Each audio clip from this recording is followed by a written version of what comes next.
Hi, everybody. I'm Thor Gunderson, and welcome to Just Asking for a Friend. By now, you know, this is the program where we get into the collective community, content creators, sculptors, artists, people throughout the community, collectors from all walks of life. And tonight, we will meet one of the new school collectors as channels out on the YouTube scene in the collective world. This man first appeared with the Sick Mansion on Sick Mansion Collectibles. Then later on, you'll find him with the Everyday Collector, Casual Collector, and now has started his own channel called Constructive Outrage. Talking about the one, the only, Sammy Gonzalez, known as the CRiPPleR. Welcome to the show, man. Thor Gunderson, it's a pleasure to be here, man. I'm excited for this. Yeah, I appreciate you coming, man. How you feel? I've been watching from the shadows for a long time, and now I'm happy to get to talk to you, bro. Like a Sith Lord dude. They don't come out. They No, just no. observing. Yeah. Nah, man, I'm doing good, man. Like I said, like anytime you just start out collecting, you'd be like, oh, have you heard? Did you watch DCX? And I'm like, Yeah. "No, you better go. And then you go back and you start watching, and I'm like, that's what it's all about. Fun. Because that's all I'm trying to do is just have fun, meet like-minded people, and just enjoy this hobby for however long it lasts. Yeah, it's when you discover how vast it is. Like when you first get into it, you don't realize how deep it goes. You know what I mean? And then you start to get the layers, the customs, and pre-ordering and all that kind of stuff. But anyway, we'll get to all that. But I like to start out with like where you grew up and where you from and everything, and then later like how you got into like pop culture, sort of thing. So cool. So I grew up in Curry Woods Projects in Jersey City, New Jersey, like late 70s, right? So it was like when I say it was rough, I'm talking about you had to walk with your head up because cinder blocks to get flung off the 13th floor of these high-rise freaking projects, right? So it was rough, but when you live in there, it's not. That's your people. You know what I mean? So it wasn't like that to me. It was where I grew up. People were kind of us to my mom. So my mom was Puerto Rican, my father was black. So it's just sort of like, they'll help her with the groceries. It wasn't like everyone said, but you were a part of it. So it was weird because from the outside looking in, the worst project. You had your Marion projects, Duncan projects, Montgomery projects, but Curry Woods was that place. Went to 40 school over there, public school 40, grew up there. But that's where I found my love for music. Because like that's the first thing I fell in love with was music. It was me going to a record store, like always listening to music, and then my father and mother just taking me to, I think it was a pawn shop. I was really young. It was like, which one of these you want? And it was the first phono player, first record player. I didn't know they were gonna get it for me. And then later on Christmas, they got me the one that I picked out. I had the Michael Jackson Off the Wall album when he was going solo, Blondie, stuff like that. Sugar Hill Gang, I think. And so like I had those records and I put it on and played it and had these two speakers it came with. And that was the first time I heard like, oh shoot, this sounds really good. Like you get the crackling and all of that stuff. So got into music big time there. And also I think that's where I first got my first console was with Pong or something. Like it wasn't even a console, it was just Pong, the two sticks. Oh, I know the one with the paddles. Yeah. That's all I know exactly what you're talking about. That was the only thing it came with. But from there, it was cool. But my father wanted to get us out of there. They did. He saved a lot. I worked the factory job at Dan and Yogurt. Went up, supervisor, got us a house on Lexington. So there was in Jersey City, New Jersey, on Lexington Avenue, Martin Luther King Boulevard, around that area. And then, but that's where I met, like, man, that's where I actually started. You ever watch TV and you go to the movie theater and you watch Star Wars, right? I know you're a Star Wars fan. You watch Star Wars. Pew, pew, pew. You get boom, like bass, sound effects, ships going over your head, right? Right. And then I go home and it's coming on TV. You turn the TV on and pew, pew, pew, like it wasn't nothing like the theater, right? Nah. So then it was like, yo, how do I make it sound like in the theater? So that's where I found the love for like just trying to figure out a way to hook up my speakers to my TV. That eventually became like my love for home theater there. but also that's where I found my love for like these toys, like like whether it was GI Joe, He-Man, Transformers, Mm. those cartoons that shaped me. Like you watch them. Like you had the Spider-Man and his Amazing Friends, Yes, Lord. That Iceman, was me. Iceman. Yeah. And I Mm. was a bigger Iceman fan than I was a Spider-Man fan because he Hmm. was the only dude there that had like real power. Spider-Man could walk on walls, but he had to go into a tree, put the mask on. Right, right. So like, pow! I was like, yo, he's shooting ice out of his hands. It's funny you say that because I remember an episode where they were in some way it was cold, and every 5 minutes, Firestar had to hit him with some heat because Spider-Man was over there shivering. Cause Iceman, he didn't care. He was cold, so he was straight. And she was hot, then she was like, please give me some heat. And he's like, okay, I'm straight. And they had to keep doing it the whole episode. I was like, come on, Spider-Man, man. Oh man, I know. And then to me, Spider-Man was the normal person, even though he was. And then eventually, like, found like really, really started. That's when I discovered a little later, like McFarlane and his run on it, and Spider-Man was darker. He was all twisted when he was swinging. It introduced like the symbiotes and Venom and all of that stuff. That's when I became that's when I started reading that whole run of comics and just going to get them weekly or monthly, but during my weekly pulls. But for me, it was always about the love for those characters. But then eventually those characters became digital and you can start playing them in video games. So I didn't seek out the toys anymore. Before it was like, yo, go to the store, put that Transformer on layaway, get that Seeker you wanted, like a month or two later.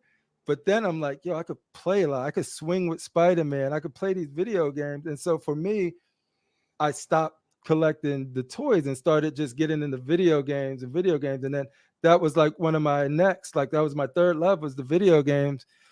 And from there, you go full circle because those used to be like toys to me. I can play with them digitally. I don't have to I can control them. Shit, some of these things you can tell your own stories, like your own narrative on some of these RPGs. So that's pretty much where what my foundation is. It's music, home theater, and these IPs. But these IPs became more digital as I went along, and it wasn't until much later.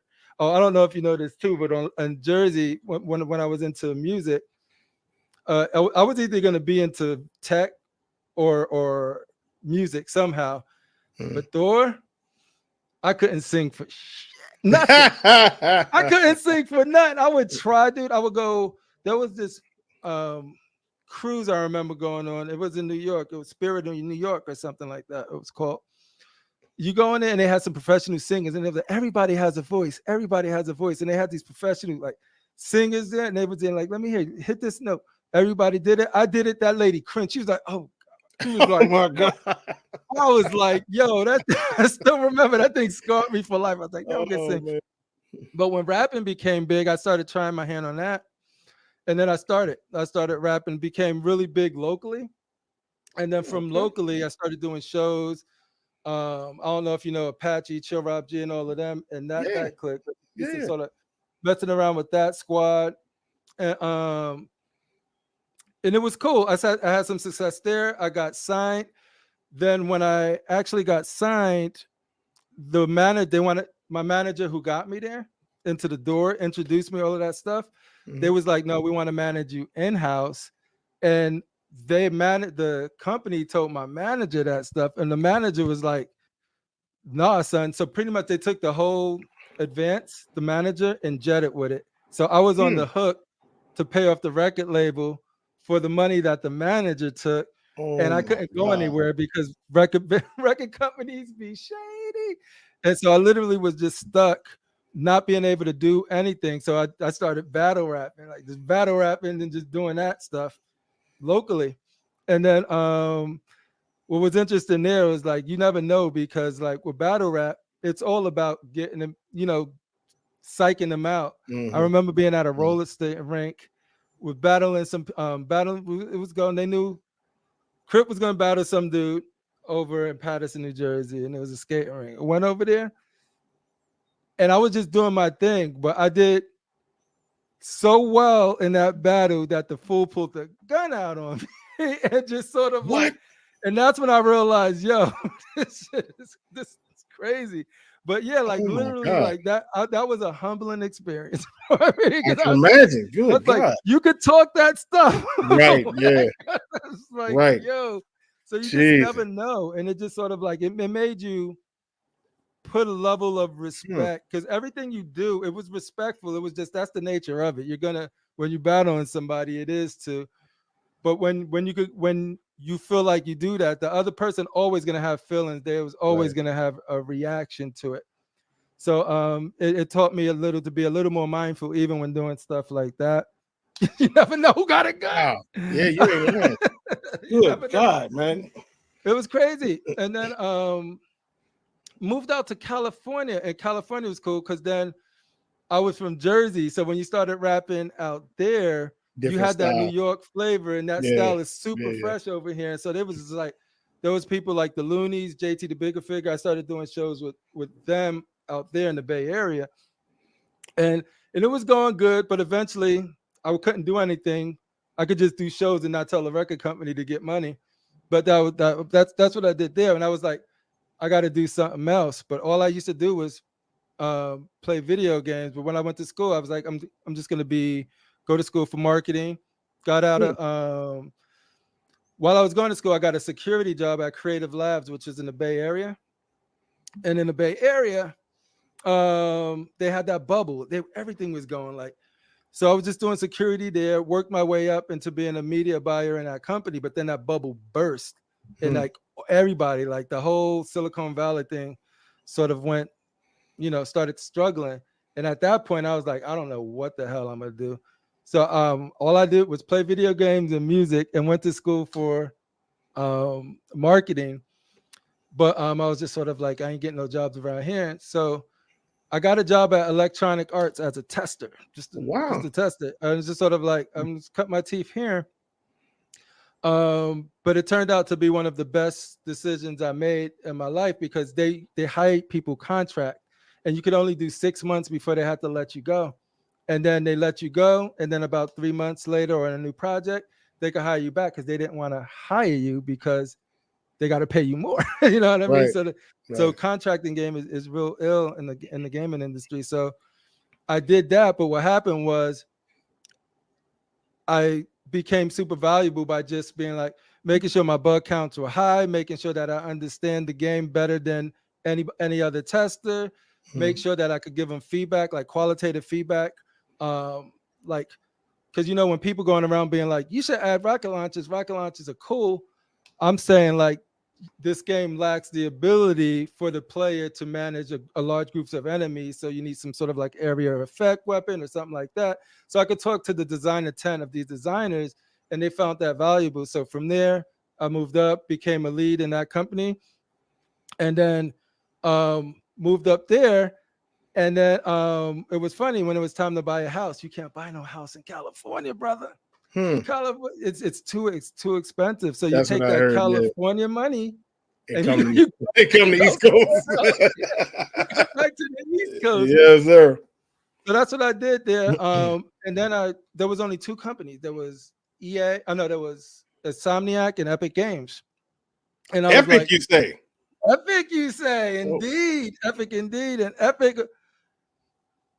Yo, I can go in that closet and pull out like 4 different lances for you, bro. I gotta send you one. I got mad lances over there. So yeah, so I worked at Epic Games. You got the Crimson Omen on your arm. Man, That's I'm telling you crazy. that to this day, Gears 1 is the best online experience I ever had in my life. Speak on it. Easy. It ain't even close. All this Call of Duty and Halo and all that mess.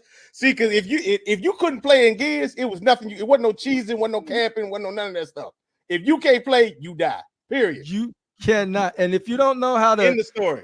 yo, dude, it's so it's You got dope to going hear with that. King. I don't know if you watch King and them. They done been on with Cliffy B and everything. Man. Oh, so Yeah. yeah, Cliff's my boy. Yeah. Cliff lives down. Oh, that's what's up. Okay, Yeah. yeah. I just been talking to him for 5 minutes. I'm gonna tell you a quick story before you Do it. go on. No, go ahead. I remember when they did the update for Bullet Marsh and all that stuff. Those new maps. I can't remember what else came. It was like 2 or 3 maps that came on, and I was playing, and it was, you know how you could hear somebody else, on the, through the thing, and he over here. Anyway, so this dude, his girl came and said, "When you gonna get off this game and get back in here?" And me, and we was like, "Oh," so we, and then it got quiet. He said, the new map's coming out today. You better go see your boyfriend or something. We was like, what? And then look, and then it just got quiet, but he was still playing. Then he came back. We said, what happened, man? He said, man, I told him she better step. The new maps came out. I was like, yo, let's sleeping with their girls and play some games. I was like, oh my God. Yo, it's crazy. Serious. It was that serious. That's dope though, because it's funny because you're in it. So like when I actually applied there, right, it was funny because there was like they're not hiring for my positions there, but at that point it was a different position. I was already on my way to be a designer, right, but I just needed some more experience, all of that good stuff. But what was funny was that I applied, and then I remember Ann, she's a sweetheart. She's one of the people in the HR department at Epic. She just told me, she was like, no, we're not hiring anyone for this role. What she didn't tell me was she sent it to an agency, and the agency sort of facilitates the hiring for them. She never told me that. So I was ready to go to Insomniac and take a job at Insomniac. But then I get a call. It was like, yo, they're looking for a lead for Unreal Tournament 3. Oh, wow. And I'm like, yeah, I'm interested. And I was like, I could grind a little bit here before I get to my ultimate destination. So I got that job, worked on Unreal Tournament. To make a long story short, because it's a long history, I did Unreal Tournament 3, Gears of War 2, Gears of War 3, Shadow Complex, Bulletstorm, all of them. Worked on all of them. And then it was funny too, because I would go and we would play these maps, and this is what I try to tell people in the collecting community all of the time. Can't surround yourself with people that's just always going to say yes to you, because your product, at the end of the day, your feedback is just going to be tainted. It's like, if I'm making something, I want that person to be going to tell me like, hey, this is not working because of this. If you do that, this is the impact. If you need to surround yourself with people like that, because at the end of the day, that's how you're going to grow. You're doing your friends a disservice. You're doing everybody a disservice when you're just telling them what they want to hear. So like, we try to be as real as possible. And when we get to Constructive Outrage in a little bit, I can tell you how that ties in. But yeah, no, it was funny because we worked on all of those games, and I was like, okay, I found it. If it ain't going to be music, it's going to be tech, and it's going to be gaming. And that ended up being really, really, really, really good for me. But yeah, the fact that you play, and I know Rodney plays too, because I was surprised. I was just sort of like, yo, I hit him up one day. I was like, yo, it's crazy that you play that game, because it's always cool to see work that you put in something and then see actual people, like actual real people still vibing with it. That's the best feeling in the world. But yeah, man, that's pretty much what defined me. It just became video games. But woo, well, yeah, when we could get to collect it, I could tell you how that all comes. Yeah, we about to get that in a minute. Yeah, Gears, literally, we used to go before there was open mic and all this chat. Every Friday night we would play Gears, and it would start about 9:00, and sometime it wouldn't end until about 5 a.m. And a lot of times we would play Gears, and then we stopped, and they had what was it, WWE SmackDown versus Raw. I think that was 2007. And we would play Gears, and then like a few of us would break off and go play SmackDown versus Raw for the rest, and it was Gears 2. I remember Gears 2. Rodney and I played, because his copy didn't show up yet. So he came over and downloaded his profile on my Xbox, and we played all night. We had like energy drinks and everything. Yeah. All night we stayed up and beat it. Dude, like Gears 2. It's very similar to my experience, especially with 1, because I didn't work on 1. But I played the mess out of 1, right? And then when 2 came out, my families were getting Xbox. Like that was what brought everybody together, friends, family. We would go rock Gears. We had enough people playing, and just in my family, like my brother, shout out to Johnny, Tyrone, Teresa, all of these. I got 10 brothers and sisters right away. So like all of these, of them were playing. And just like you and Ronnie do, like, but me and my home, like my best friends are Star Child, just not to use their government name, and EJ. These dudes been rocking with me since, or like when I moved to California. And me and EJ probably played Gears of War religiously, like before I even got into with the company. And it was just one of those games where it's like graphics were crazy for the time. Like nobody was doing stuff like that. Exactly. It wasn't first person shooter. You could see your character. Characters had weight to it, movement to it.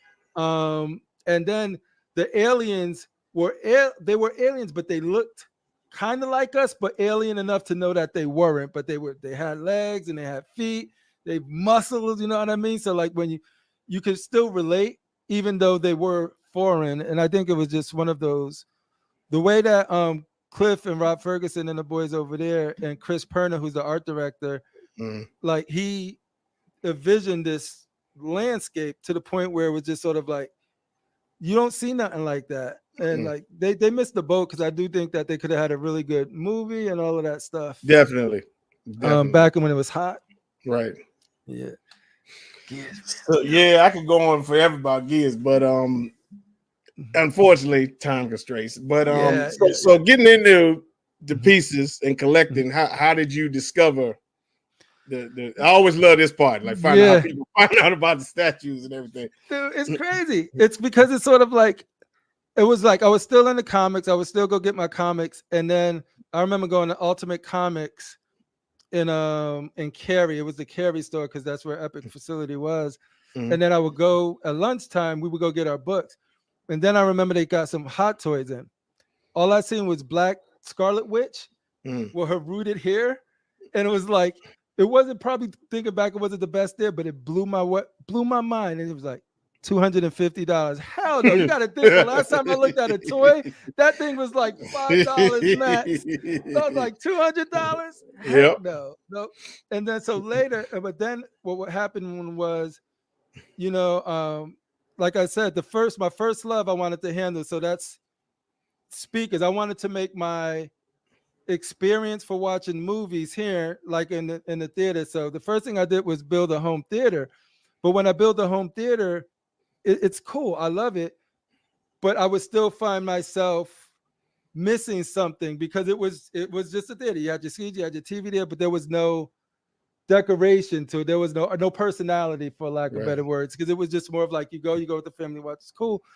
But I remember having a few little just collector edition statues I would get from video games, whether it was God of War, The Witcher, stuff like that. And I would have that.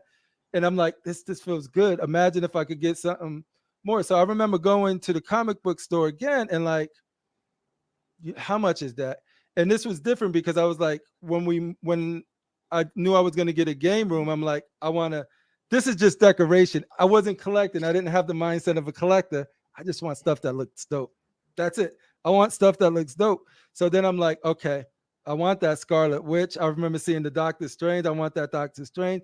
And then I was like, it was Hot Toy, Doctor Strange? All Hot Toys, right? Okay. So it started with Hot Toys, but then it was like, I get them, but then I see this Venom over there, premium format Venom statue, and I see the Hulk, the Hulk versus Wolverine 1/5 scale joint. How much is that? I think it was like 5, 6, something low now, high at the time. I was like, not doing it. So I just kept collecting these Hot Toys. But then you collect these Hot Toys and you realize you're spending a lot of money on these Hot Toys. I could have had 2 of those statues. I could have had 2 of those statues. And so after I built my display up, I was like, okay, I let me go.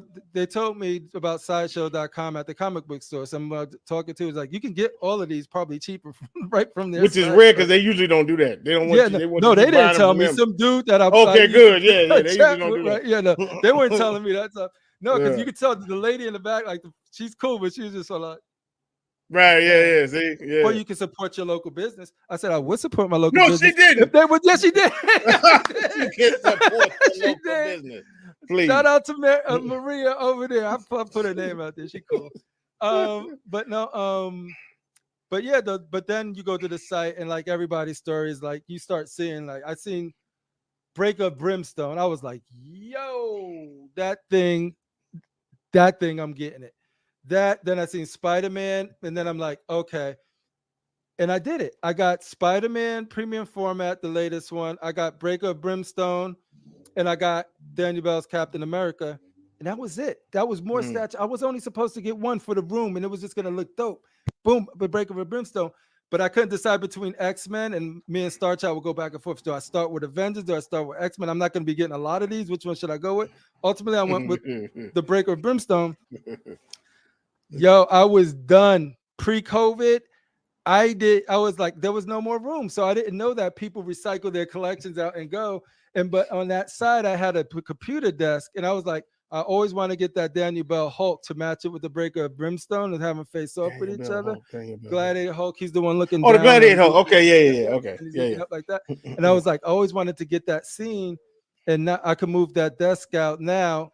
And then that's where the bug happened. I started looking. I didn't know nothing about Prime, nothing about XM. You don't get that type of stuff in your algorithm until you got to find it first, right? Right. Yeah. But my friend Star Child was like, yo, look at this. And then he showed me his picture. It was the coolest thing I ever seen in my life, yo. It was the Maestro. And that's when I started. Oh, yeah. It was we've been that talking Maestro. about that. Yeah. That Maestro on Throne is the most beautiful thing I've seen on pictures. I don't know how it looks in person. I don't know what it is. And the thing is, I read the story, so I know about it. I know what he did to Hercules. I know how he got every one of those trinkets. So I'm looking at it. I'm like, yo, this is capturing all of that. I didn't know how big this thing was. My boy was like, you ain't gonna get it. I said, I'm getting this right now. He's like, you lying. I'm getting this right now. I wasn't talking to nobody on YouTube. I didn't know none of these live shows or nothing. I was just getting them. But once you start searching Maestro, you start seeing, yo, you guys talking about this. These guys right. Yeah. Everybody's talking about, because you watch one. I think it was Cash Buck on some dude's channel. I don't remember. I got to remember the dude's name, but I know Cash and Buck was messing with him a lot.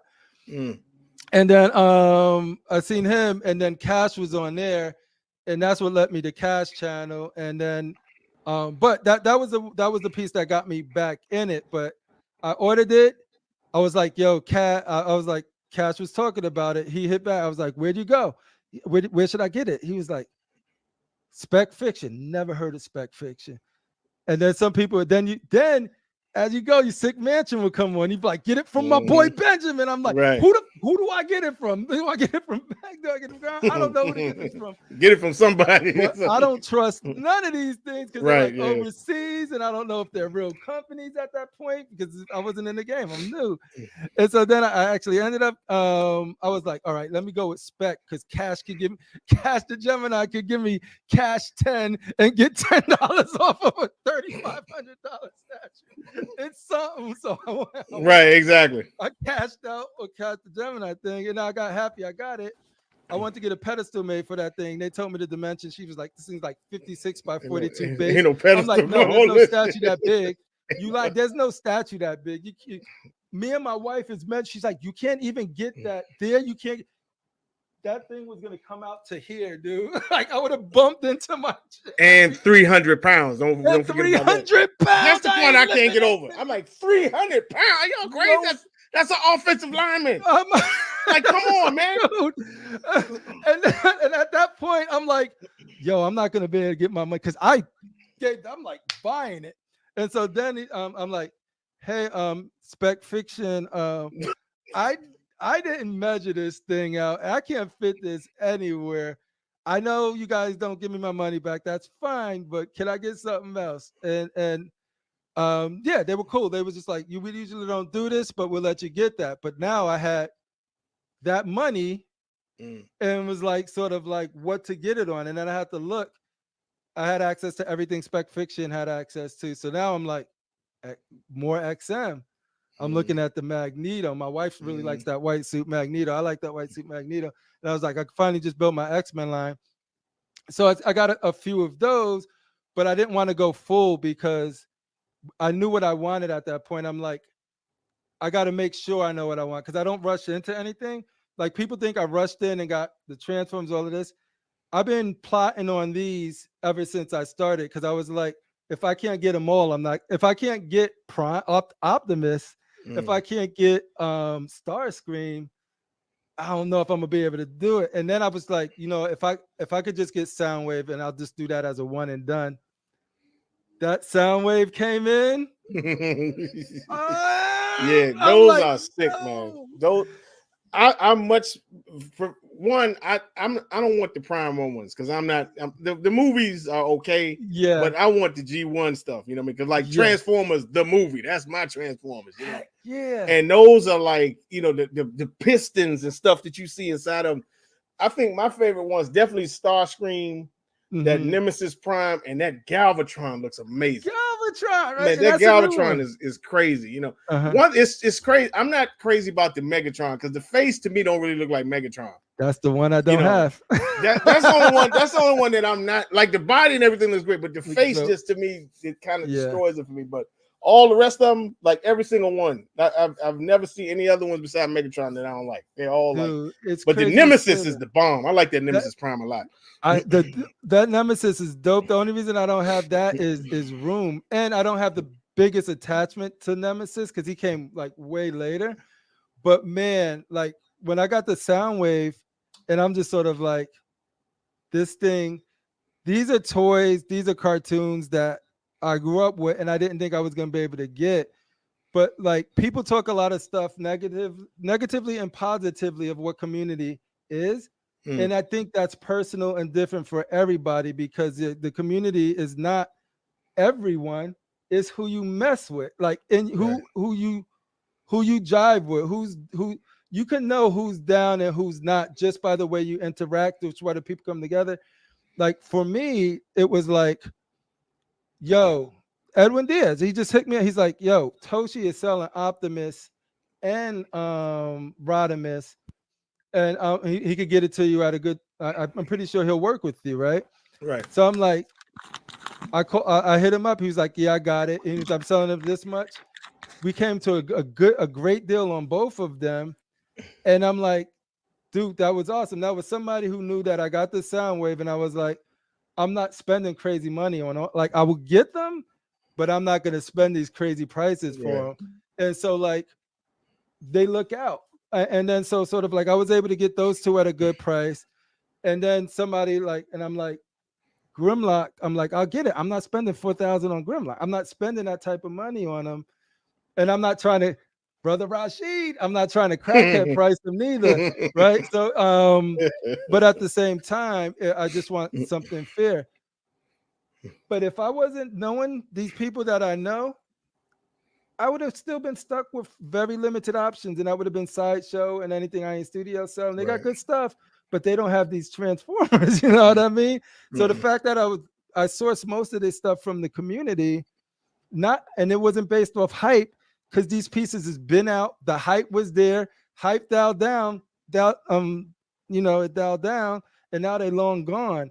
So for me to get them, it's based off, oh no, I really, really, really, really like these, because hype is when they show something and you pre-order it right away because you're scared it's gonna leave, it's gonna go away. These are all gone. You know what I mean? So that's just like, dude, if you actively hunting for them, it's because you really want them. And most of the stuff I got are not hyped purses. There's stuff that my X-Men line is very specific to characters that I want and need, because the line is too vast.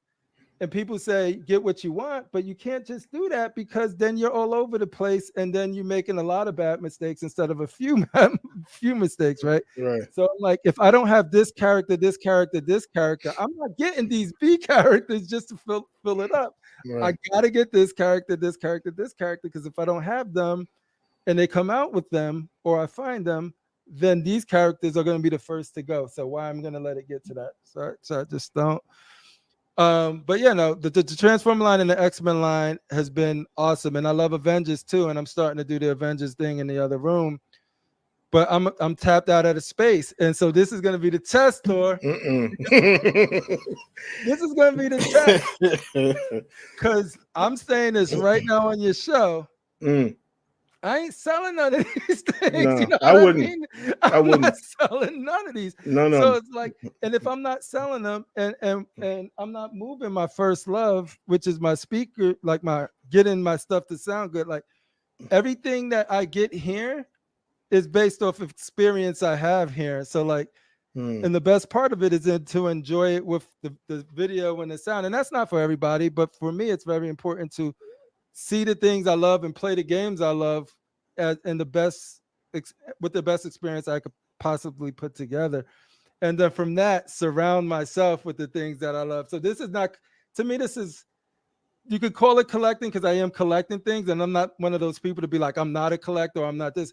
I just really don't do good with labels in general, with anything. So like, I collect stuff and I put them in my room, but if I don't have a place for them, I don't collect them. You know what I mean? I have to have a place for them. Like, I got you. That Archangel came, like before I pulled the trigger, I was like, I got to make sure I can get have a place for them and put them up. And then when that was established, then I pulled the trigger. I didn't pull the trigger and be like, okay, I don't know, because then that's how it's going to start stacking up and stacking up. And I'm going to have a bunch of pieces that I can't display, or then I'm going to have to make some hard choices and sell. People do that, and it's dope because everybody is different.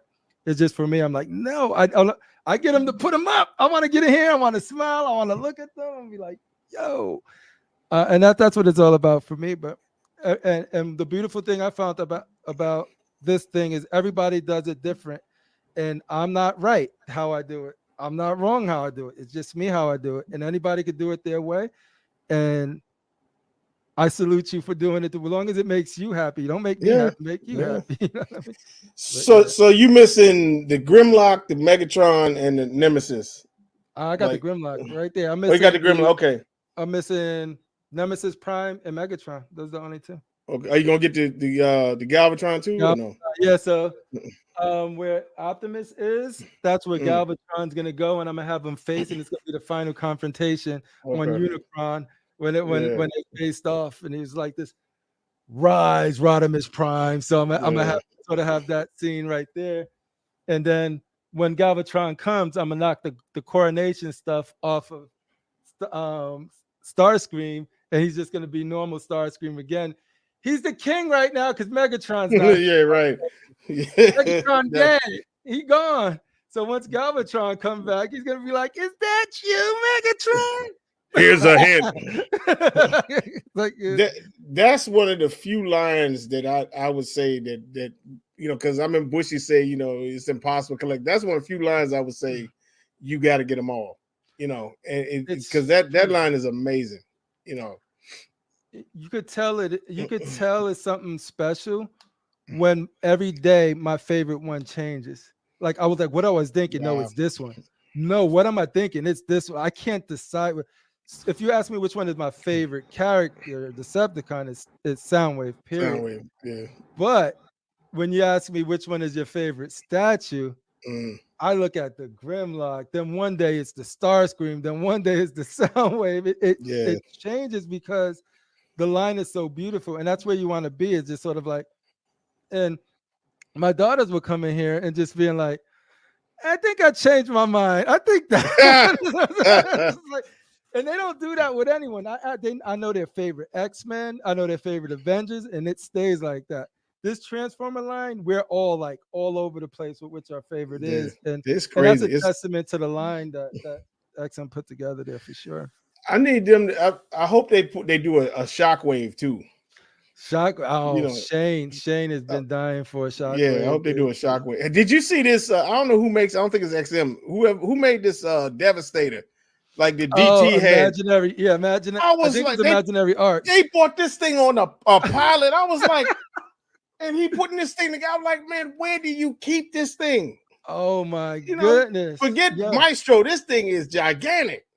You know, Dude, if I like that's the thing, like space is the mind killer that will throw a wrench in everybody's plan. So when you see something like Devastator and think you really want a Bruticus and think you really want any of those freaking, oh my goodness, combiners, no way. The Predator King, all of that stuff will be brought in pallet. right? Each one of A them is a full pallet. size They trans. bought a pallet with this thing. Yeah, I'm like, You nah. know, what was it going? So you don't ever see yourself getting the Maestro, like, because I think Maestro is one of those few pieces that if I did collect it and I didn't have the room, I think that's when I would have to keep on it, like, until I could find somewhere to put it. You know what I mean? That's one of the few I think I would say that's a that I'd have to do mistake that. that's worth making till you figure it out for sure. I Right. think that piece is beautiful, and that's what I told the guys. I'm just sort of like, look, that was the one that's the reason I'm here talking to a lot of these people here was that Maestro piece. If I wouldn't have seen that, I would have been content and happy with what I had from Sideshow. When I seen that, and then I already had money in the game and started getting a few, then I was like, oh, I could build a nice X-Men thing over here. And then this was going to be the Spider-Man side. But what happened was it was only going to be the Spider-Man side is because I didn't think I was going to be able to find all of the Transformers. When I was able to find them, it wasn't a matter of like just getting them to collect it. It's like, oh, I actually do have access to this, and I would have owned them if I would have had access to them way back in the day. So let me just get them now. So that became the Transformer wall. So now, yeah, Maestro is the one where if I ever move or if I redo anything else, I would like to figure that piece out. I absolutely love that piece. A lot of people love the LBS Hulk, and it's great. I think that Maestro is. I like that better. I think that I like Maestro is that better. You know, and it's all personal, but for me, yeah, it's crazy. So, talk about how you began coming on YouTube. Like you started out with Sick. Yeah, no, I started out or was it with Cash the Gemini. Oh, One really? show. It was Didn't know that. me. Okay. Yeah, it was me, and it was during them talking about Maestro. And then I'm like, oh, and I'm like, where to get it from? And that's when I started to talk to him. And then he sent out a link. He said, like, yo, if anybody wants to hop on, he was by himself. Cash was still by himself. Like, yeah, Maestro's cool. Cash trying to be cool. Like, Cash. Like, yeah. And then scary stuff and talk about monsters and stuff. And then it was just me. And I was like, yo, I just want to ask him. I ordered my thing from this dude that you sponsored. Is it cool? Is it legit? Like that's all I wanted to get on the talk about later. It's like, well, so then he sent me a link. StreamYard, didn't really know what it was, and then I was on talking to this dude that I only seen him in videos, Cash the Gemini. So shout out to Cash for doing that. And then Fatal hopped on. That's how I met Fatal. And then John Vane, who's on Collective Minds, jumped on, and it was my first panel of people who Cash linked up and was like, hey, if you guys want a link, here you go, hop on. And then, you pretty much invented the backstage. So then we were backstage and we just talking to people I never knew, same old story, like you knew him for years. You just talking. And shout out to Cash the Gemini, because he was like, you see all of those hot toys you got right there? So you getting rid of all of those now? He's right. I ain't never getting rid of my hot toys. I was like, I might move them, but I moved them. He was like, but they're not going to be there for long. And then that's when you saw that Joe had the Arkham line behind him at the time. And I'm like, those 1/3 looking very impressive. Gone. So I'm like, all gone. Oh, yeah. And he got rid of all of them. But that was the thing. Because people talk about mistakes, and some of the mistakes I made was like, but I don't call them. They are mistakes because you learn from them. They're only useless if you don't. But I know myself. If I would have never tried 1/3, I'd have been telling myself to this day, man, I should try 1/3. No, I got it out the system. I don't need 1/3. I'm good. I'm good with 1/3. I don't need 1/3. I tried them. I got the Batman Who Laughs, the freaking. I got 2 left. I actually traded Walton for an Apocalypse for the Detective 1000. So I just got 2 1/3 left. And they're probably gonna end up being boxed up only because I don't like putting 1/3 next to my one. So I got this big old freaking war tank, right? You get this war tank. I put Batman who lasts right next to him. Now your war tank is small. I'm like, wow. but when you take the Batman away and put a 1/4 cap there, war tanks are larger than life. You know what I mean? He's huge. Yeah. That's why I bought it. I want it to be huge and big. So if I put like Red Death next to him and all of that stuff, he's just, I got giant humans next to something that should be giant. So for me, it destroys the illusion of this big giant war tank in my mind personally. So it's like, and I don't have room to separate them on different walls. So like, and then I started seeing it come together because I was just taking some of my older Avengers and putting them around the war tank.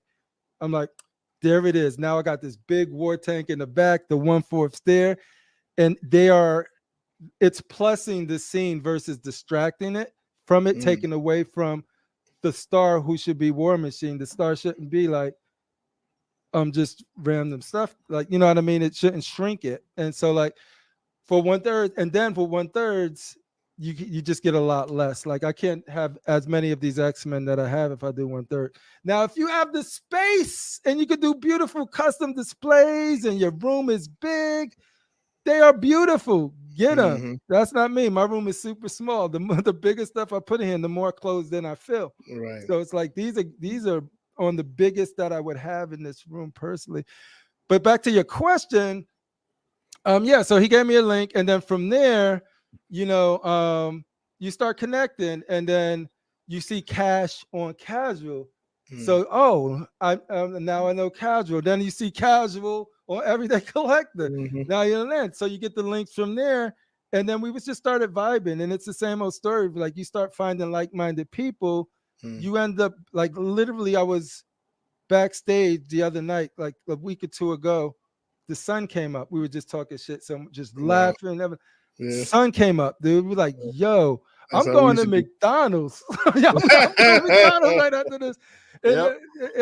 And so, and I'm like, you don't do that with fake people. You know what I mean? You do that with people that you really enjoy their company. And it started becoming your lost tribe. And that's pretty much what happened. So then, Fatal got on Six show, and then, things happen there. I avoid this something like beef is another thing in this community that I feel like if somebody didn't shoot your dog or slap your mother, I ain't got no time for none of the beef in this stuff.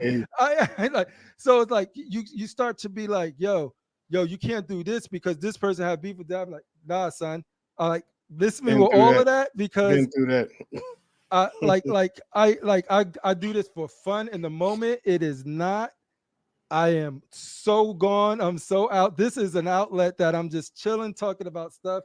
And the only reason I started doing the show, well, we could get before that, like Sick. I got on Sick, and we were vibing with Sick. It was fun. I'm just like, you know what I mean. So you could turn on Batman Statue Collector.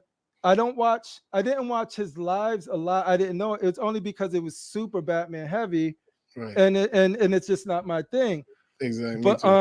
But those guys over there are great, but it's not my main focus. So then when you turn on like Cash and Sick, and you start discovering like Fatal and Casual, I'm like, hey, these dudes they're talking about everything, but a lot of them look like me. And the people be like, why does that matter? It's like because you use a different, like it's like, yo, it wasn't always cool to do this stuff. Like when we look like this, you know what I mean? Right. You was always the outcast. So it was like, so turning on these channels and seeing them talk, and we were talking in our natural tone. We would talk like we would talk.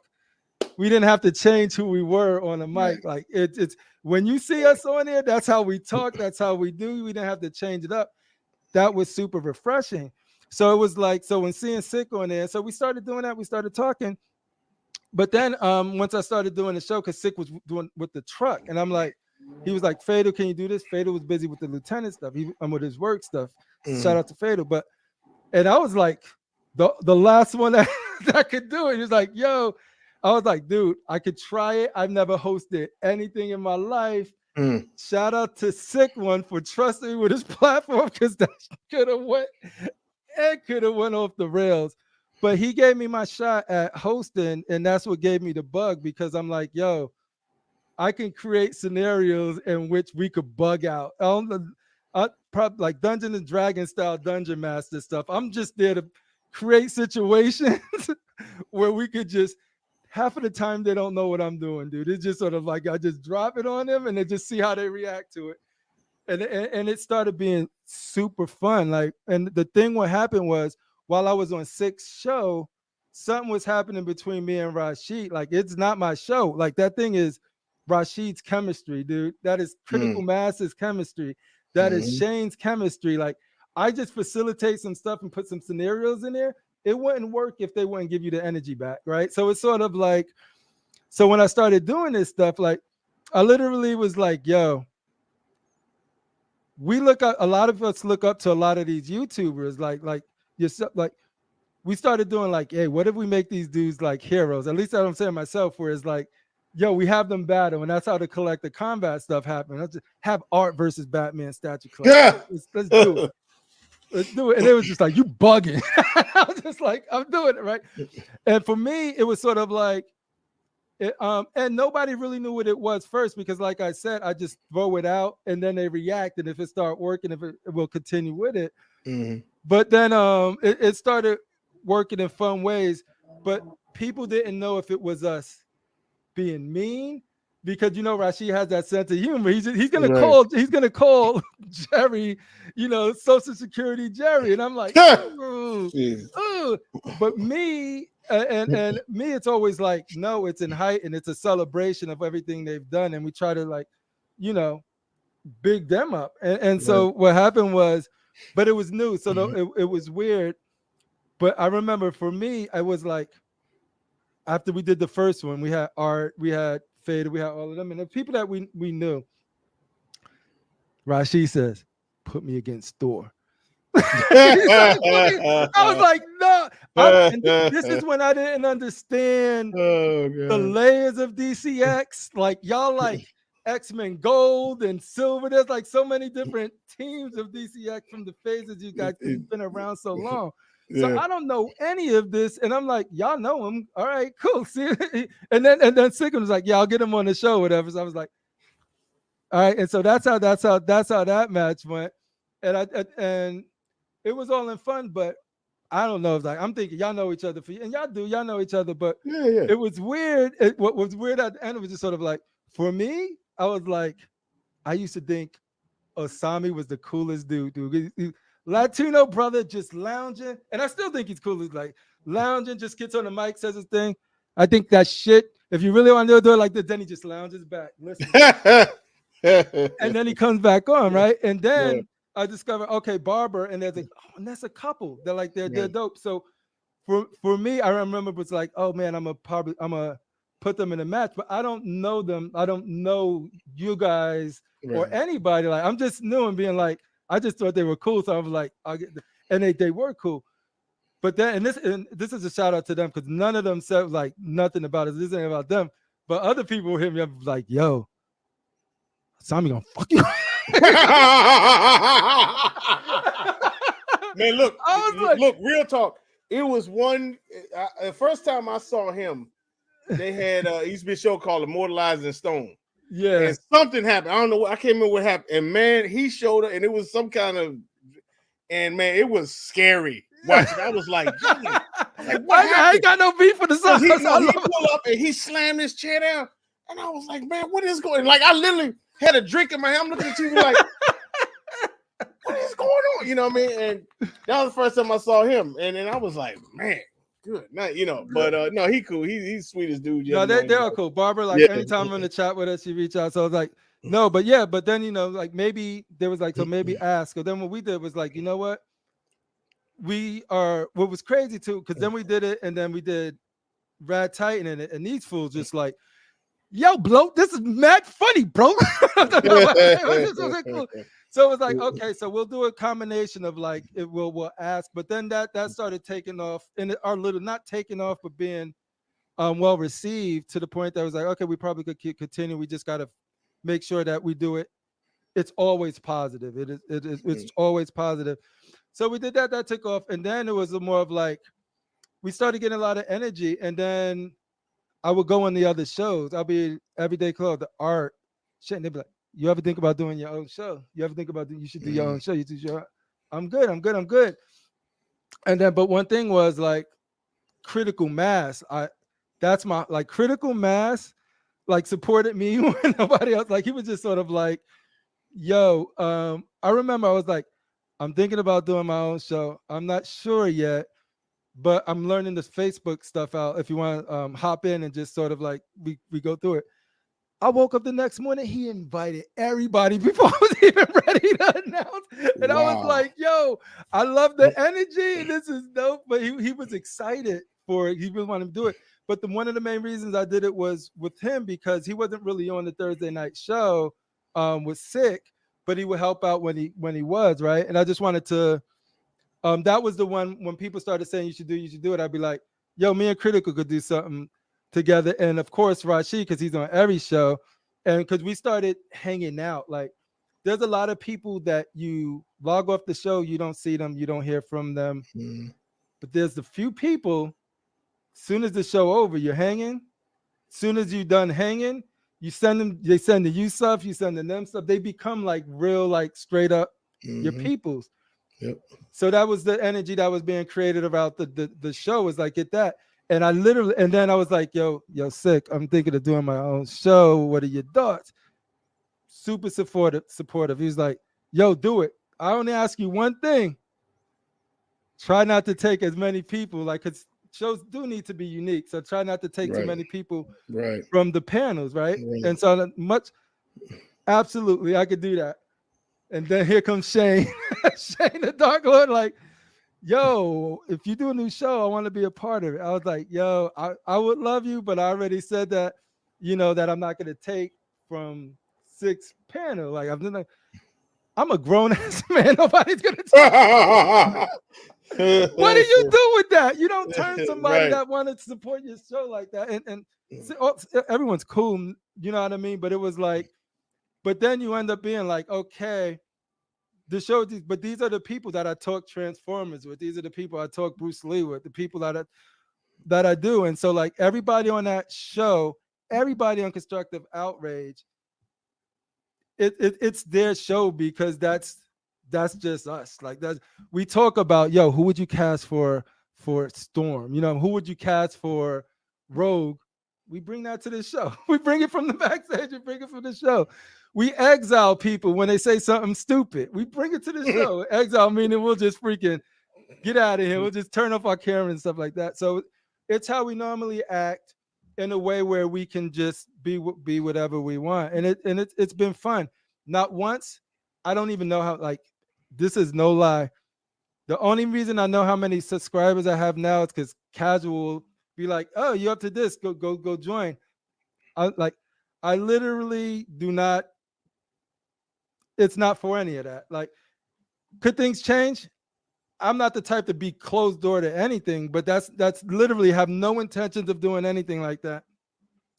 The unboxings that I do came from my homie Casual. I was like, I'm about to unbox it. He said, yo, unbox it on the show. I am unboxing this. And I broke stuff live the first time I did that. That first sound wave, I broke. You know what I mean? I'm like, but then you get a little more comfortable with it, and then it becomes fun because they're more like unboxing parties. And that's something that I know you used to do in the past. I used to like going back when I was buying the Iron Fist, and I watched you and Rodney just in the chat doing y'all thing, and I'm just sort of like, that's the type of stuff right there that is just dope. You and your homie celebrating your homie getting the piece. That's all it is for us. So yeah, Constructive Outrage is dope, dude. Like, but almost everybody's been super supportive, man. And it's that type of that energy where it's like, as long as they there and it's cool and it's fun, I'm here. The moment is not like I said, collecting. I love collecting stuff, but oh man, I remember you did this show because my boy Fatal, he get on me about this not real collector stuff and all. You know what I mean? No, You yeah, don't care yeah. about the ES. We was all saying it in joke because, like, dude, I don't know if you noticed in the past, but like, if there's no difference of opinion on a show, it's the most boring. I can't watch it. And then I It's remember true. getting off a show with I wasn't on the show. I watched the show that Fader was on, and all they kept doing was saying, and you could see flaws a mile away in the stuff they're doing. This is fantastic. This is amazing. 10 out of 10. The whole show was the whole panel doing that stuff. I hit Fatal up. I was like, that was the worst show. Like, just straight up. I was like, what do you mean? And he was just sort of, I'm like, all y'all did, there was obvious stuff there, but like, for me, somebody who's just trying to look, that doesn't come off as authentic anymore. It just comes off as shilling for the people that happen to be at the thing right there. And that's cool if y'all want to do what y'all doing, but yo, that ain't for me. That's why I stopped watching a lot of other shows. And then he was just sort of like, and then that's when I started becoming a regular on Cool Nerds, because I was like, yo, Fader, you disagree? That's good. That's what's interesting. Us agreeing isn't interesting. So like, if I have a different opinion on Snyderverse and James Gunn and all of that stuff, it's not attacking you or you're wrong or right. It's the discussion on why that makes the conversation interesting. Because without it, it's just you and your bubble, reassuring your bubble. You're never going to grow or learn or understand another perspective if you're just closed off to yours. And so like it started to be really fun going on Cool Nerds, and then started meeting with Dante and Herc and all of those guys.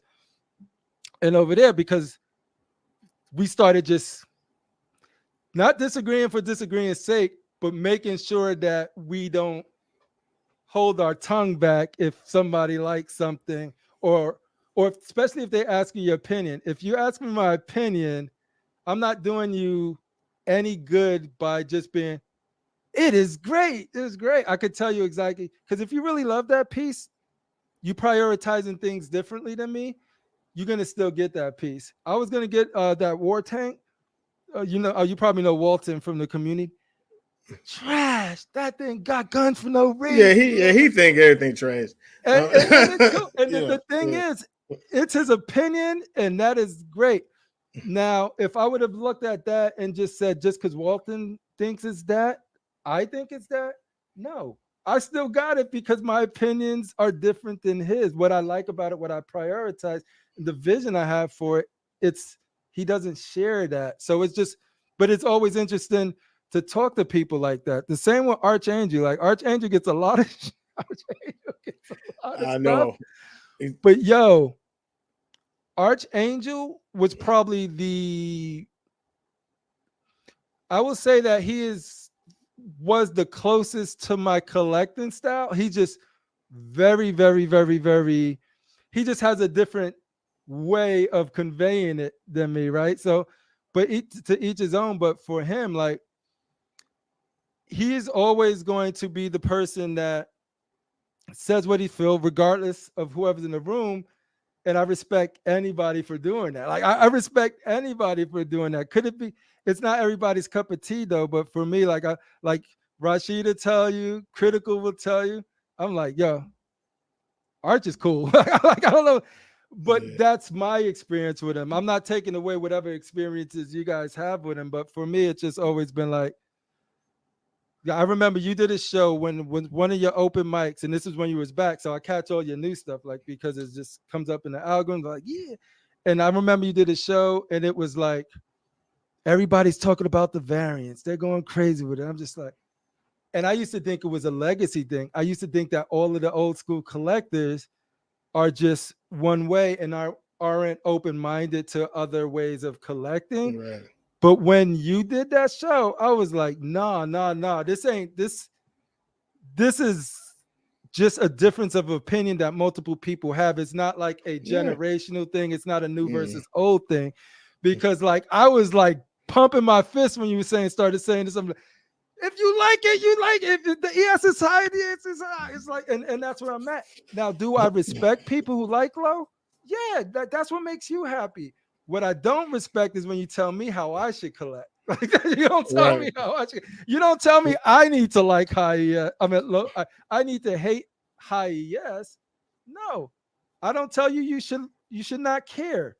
You should care about what you care about. I'm not trying to change you.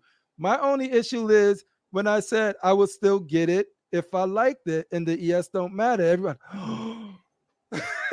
like the air got drawn out the room. And that's when the famous "You ain't a real collector" then came out. I was like, then I ain't a real collector then. You know what I mean? So it's whatever. Like, yo. But look, man, I could go in here talking to you forever because you know, I'm sure we could cover, but we done ran an hour already. I can't believe it. Yeah. Ain't it crazy? But look, we're going to have you back on, man, because I know we could cover a whole lot more material. But yeah, but to agree, if I need that piece in my collection, I need that piece in my collection. I don't care if it's 10,000 of them, whatever. I need that piece. Absolutely. Oh man, yeah, we gotta come back because Star Wars. I would love to talk Star Wars about. Oh yeah, ain't no trouble. But next time we're gonna have to start having repeat people on and everything. But dude, I appreciate you coming on, man. And before we split, tell everybody again where they can find you, Constructive Outrage and everything. Constructive Outrage, baby. Wednesdays, 9 p.m. Watch us doing crazy.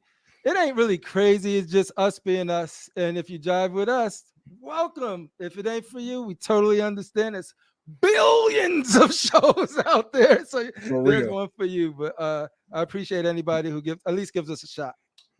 Well, hey, man, I appreciate you coming on. It was great talking to you.